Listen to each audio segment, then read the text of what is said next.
Little overview of our Google Sheet here for our classroom event and volunteer organizer. I'm not going to go through everything, but I want to highlight a few important areas that are very unique and specific to this form specifically.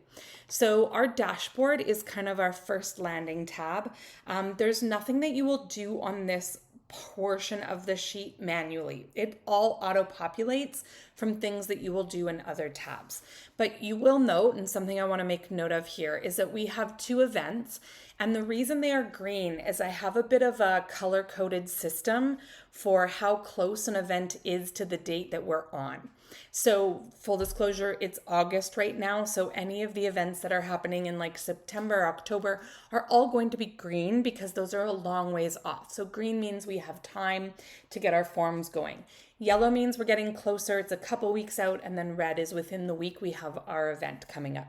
So it highlights that on the dashboard so that you have a visual representation of field trips that are coming up. Then it will demonstrate how much money you have spent out and how many volunteers you have signed up for each event. Okay, so as I said, this will auto-populate itself. So we'll move on to the event planner tab. So in the event planner tab, this is where I put in all of my events for the year. You may do all of these at once. You may do them one at a time, depending on how you work. If you are teaching phys ed, you're probably filling a whole lot of forms in at once, as opposed to someone who doesn't go off campus as much.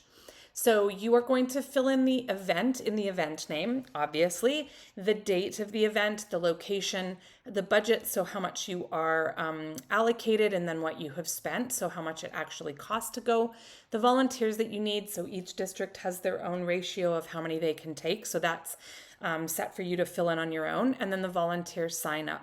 Now this column, the volunteer sign up, also has a red and green visual. So it will show you if you have enough volunteers signed up already, or if you're still needing some. So as you can see here in the volunteers needed, there's 4 for going to the Glenbow Museum, but I have none in there, so it's staying red. Now, if I went in and changed that to now I have 4 volunteers signed up, then it goes to green and I visually can see, okay, good, we have all the volunteers that we need. Now, I usually go into the notes and just make a quick note of the names of the volunteers that are coming with us so that I can keep track of who those people are. And I'll show you sort of the form of that later in the video. So this is a pretty straightforward. I'll show you, let's say we're going swimming and we're not going until October 20th. So it's going to go green. I can just put in Southland Leisure for where we're going. Let's say we have $300 and we've spent 150 of that, and we need 3 volunteers, and I only have 2 so far.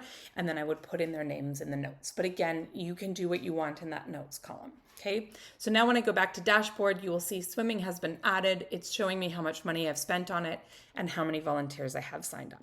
Okay, so it all kind of talks to each other to give you an overview in that dashboard section.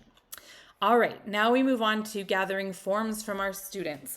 I started this a long time ago, and it's been a lifesaver because I always lose my class list that collects the data. So this is great because it's all in one place. So I can either populate an entire class list from Excel if my whole class is going. If it's a group of people that are not necessarily just a class, you can enter the names manually, as I have done here. So the student names go in the first column. We have a drop down for yes or no that the forms have been collected. Have the fees been collected? So let's say that Joey brought his fees in. This person still hasn't. This is nobody. Whoops. And so then we've got our options of the drop down. Now, if I want to add a name, let's go Jones, Sally, and then we just, again, yes, she's read her form, and yes, she has paid. Okay, and then we can do some special notes here if you want. I like to put in things like medication or little notes that I might want to leave for myself on that student's name when I get to my student roster. You are able to sort these names because I see right now they are not alphabetical fully. It's fairly simple. You're just going to want to make sure that you click all of the columns because otherwise they won't match the student anymore. And then you're just going to go up to data, sort range, because we've chosen the specific range. We don't want to do the whole sheet. And then I want to go from A to Z. So now you can see it is in alphabetical order and all of the tabs have saved with the student. Okay, now the forms collected tab is the most important to fill out if you want to have your printable student roster self-populate, which I love. This is my favorite part of it because it gives me a really streamlined, simple blank chart that I can take with me on the field trip. So any student that has a yes checked off in the column, when we go over to printable student roster, those students' name will show up on the list. Now, let's say Anna Smith, I made a mistake and she actually has not handed her form in. When I go back here, Anna Smith's name will go away. So this saves me when I am actually going on the trip. I know that I've only got the names on the list that have brought me their forms, and therefore they're the only students that should be joining me. So you can either download this as a PDF and print it, or you could put it on a iPad if you're taking it with you, even on your phone, and you can just go ahead and take attendance through here.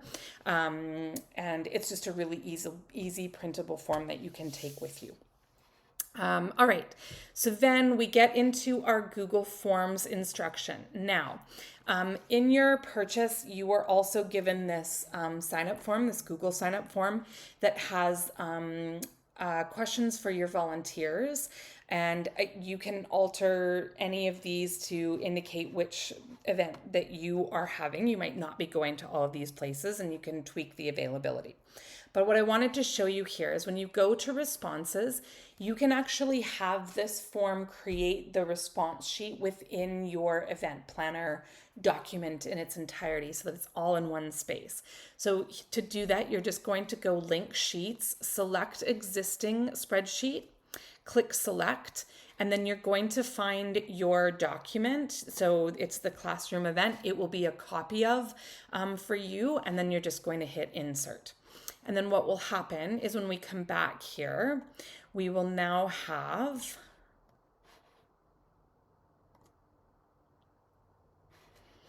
a new form response here. So you can take this and you can move it down if you don't want it right at the beginning of your form. I kind of like to have it at the end. And then what you'll see here is that you just get a list of the volunteers as their forms get entered.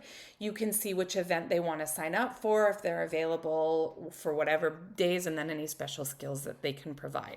So it's actually pretty simple, and as the forms get populated, they will show up within your Google Sheet. So you can keep that there.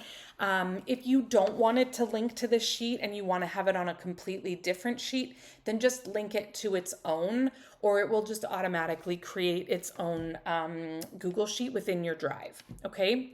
But I have given you written out forms in there as well. Those are based on whether you want to use the form that you get in the purchase or if you want to use your own. And at the very end, I just have some written out instructions. They're very succinct, but I hope they will help you out. Okay, I hope this has been helpful and I haven't gone on too long. Have fun and happy planning. I'll leave my email in the instructions as well. If you get really, really stuck, just send me a message.